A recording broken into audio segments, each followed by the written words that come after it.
جب سے میں نے نا یہ عمل بتانا شروع کیا ہے، بے شمار مریض ٹھیک ہوئے ہیں، بے شمار لوگ صحت مند ہوئے ہیں، اور بستر پہ پڑے ہوئے اٹھ کے بھاگنا شروع ہوا۔ ایک چھوٹا سا عمل بتانا چاہوں گا،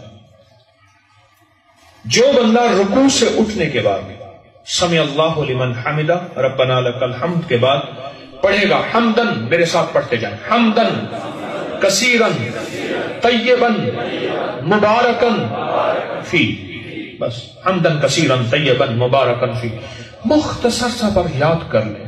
جو بندہ رکوع سے اٹھتے ہوئے یہ پڑھے گا، کبھی بھی اللہ بندے اور منجے کا محتاج نہیں کرے۔ گھٹنوں کے درد کے لیے، کمر کے مہروں کے لیے، جوڑوں کے لیے، معذوری کے لیے، عجب چیز ہے، بہت عجب چیز ہے۔ ڈسک کے مسائل، کمر کے مسائل، اس کے لیے بہت لاجواب چیز، حمدن کثیرن طیبن مبارکن فی، بہت کمال چیز ہے۔ میں اس کو مسلسل بتا رہا ہوں، یہ راز ہے اور بہت بڑا راز ہے۔ آج کل مسجد میں کرسیاں بڑھ رہی ہیں،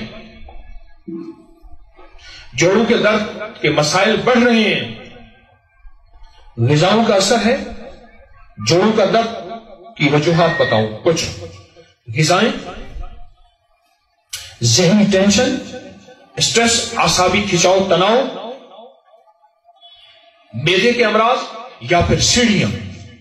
مجھ جیسا بندہ جو سارا دن سیڑھیاں چڑھتا رہتا ہے، تسبیح خانے کے نظام کو دیکھنے سنبھالنے کے لیے خدمت، سیڑھیاں اس کے اوپر جوڑوں پہ اثر ڈالتی ہیں، جوڑوں پہ اثر ڈالتی ہیں۔ الحمدللہ اب تک کسی مرض میں مبتلا نہیں ہے، آئندہ بھی اللہ پاک عافیت فرمائے، کہیں انشاءاللہ۔ انشاءاللہ مجھے جوڑوں میں تکلیف ہوتی ہے، سیڑھیاں چڑھ چڑھ کے 6 منزلہ، 7 منزلہ، 4 منزلہ، 5 منزلہ، سارا دن نظام دیکھتا رہتا ہوں۔